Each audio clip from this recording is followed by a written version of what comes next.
नामुमकिन है कि हालात सुधरने पाए, अहले दानिश ने बहुत सोच के उलझाया है। अस्सलामु अलैकुम नाजरीन, मैं हूँ कैसर अंजुम और आप देख रहे हैं अपना पसंदीदा चैनल मुद्दा माइनॉरिटी का। नाजरीन, मैं बहुत ही ख़ास टॉपिक पे बात करने जा रही हूँ, जिसका तज़किरा आप बहुत लंबे वक्त से सुनते हुए आ रहे हैं। जी हाँ, मैं बात कर रही हूँ यूसीसी यानी यूनिफॉर्म सिविल कोड की, जिसका चर्चा पूरे मुल्क में 7वें आसमान पे है। 2024 के लोकसभा चुनाव के लिए यूनिफॉर्म सिविल कोड के जिन का पिटारा अभी से ही खोल दिया गया है, ताकि सत्ता पे काबिज रहने का मौका हाथ से चला न जाए। नाजरीन, आइए जानते हैं दरअसल ये कानून है क्या, यूनिफॉर्म सिविल कोड में क्या क्या प्रावधान हैं, ये कानून देश के लिए कितना फ़ायदेमंद और कितना नुकसानदेह साबित होगा। इस वीडियो में मैं आपको डिटेल से बताऊंगी। आप हमारे चैनल मुद्दा माइनॉरिटी के साथ आखिरी तक बने रहिए। यूनिफॉर्म सिविल कोड एक ऐसा प्रस्ताव है जो देश के तमाम नागरिकों के पर्सनल लॉ को एक समान बनाता है, जो किसी भी धार्मिक जातीय भेदभाव के सब पर बराबर लागू होता है, यानी एक देश एक विधान। अभी तक अलग अलग मजहब के लोग शादी, तलाक, उत्तराधिकार और गोद लेने के मामलों में अपने अपने पर्सनल लॉ को फॉलो करते थे। हालांकि भारत में क्रिमिनल लॉ एक समान है और सभी नागरिकों पर एक समान लागू होते हैं। पर्सनल लॉ ब्रिटिश काल में धार्मिक भेदभाव को लेकर अलग अलग वक्त में बनाए गए थे। वहीं संविधान के आर्टिकल 44 में जिस यूसीसी का जिक्र है, वो directive principle of state policy है, जो दिशा निर्देश तय करता है, न कि संवैधानिक बाध्यताएं। नाज़रीन, आइए जानते हैं यूनिफॉर्म सिविल कोड बिल में है क्या। इस बिल में तलाक देने का हक मर्द और औरत दोनों को होगा। इस बिल में 2 बच्चे से ज़्यादा होने पर उसकी वोटिंग राइट ख़त्म कर दी जाएगी।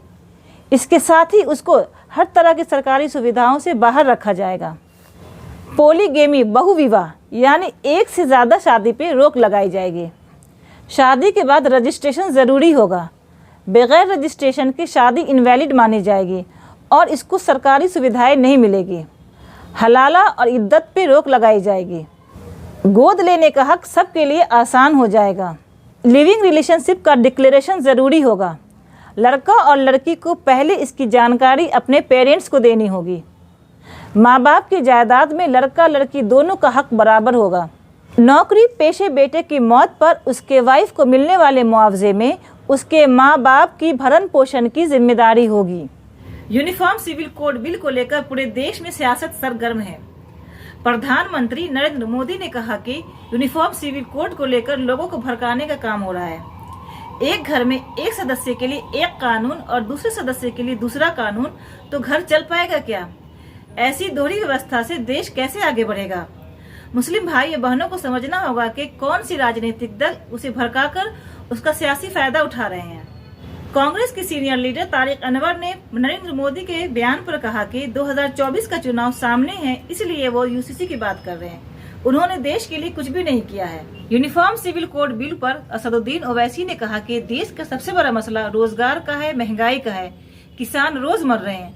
इन तमाम मुद्दों पर सरकार नाकाम साबित हुई है। महाराष्ट्र के पूर्व सीएम उद्धव ठाकरे ने कहा है कि उनकी पार्टी यूसीसी का समर्थन करती है, लेकिन जो ये बिल ला रहे हैं उनको समझना होगा कि इससे सिर्फ मुस्लिम को नहीं बल्कि हिंदुओं को भी परेशानी होगी। जमीयत-ए-उलमा-ए-हिंद के सदर मौलाना अरशद मदनी ने कहा है कि यूसीसी लाने की कोशिश का कानून के दायरे में रहकर मुखालफत की जाएगी। उन्होंने कहा कि विधानसभा और लोकसभा चुनाव से पहले सरकार के जरिए खेला गया एक सियासी जुआ है और ये हिंदू मुस्लिम वोटों को तकसीम करने के लिए किया गया है।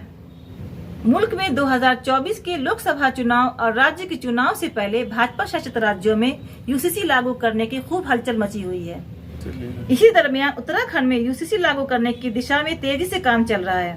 वजीर आला पुष्कर धामी ने कहा कि बहुत जल्द यूसीसी का ड्राफ्ट जनता के सामने आ सकता है। 22वीं लॉ कमीशन ने यूनिफॉर्म सिविल कोड बिल के लिए 1 महीने में जनता और धार्मिक संगठनों से सुझाव मांगते हुए परामर्श प्रक्रिया शुरू की है।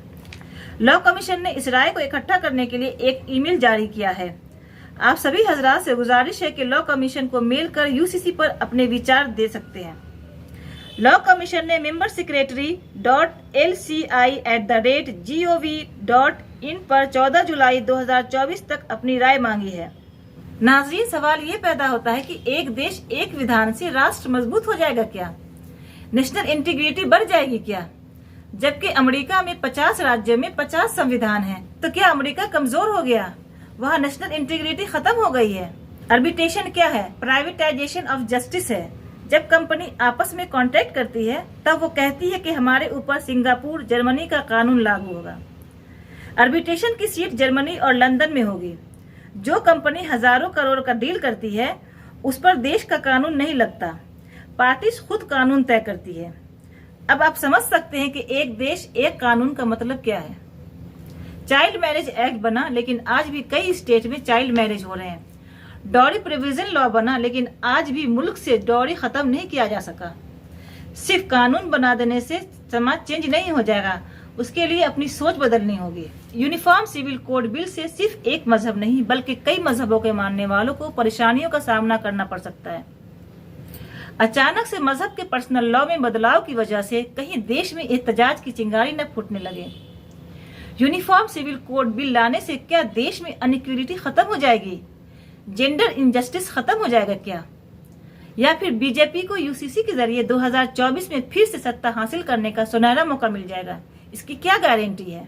नाज़रीन, आज का सवाल, क्या यूनिफॉर्म सिविल कोड की बारी या फिर 2024 लोकसभा चुनाव की तैयारी?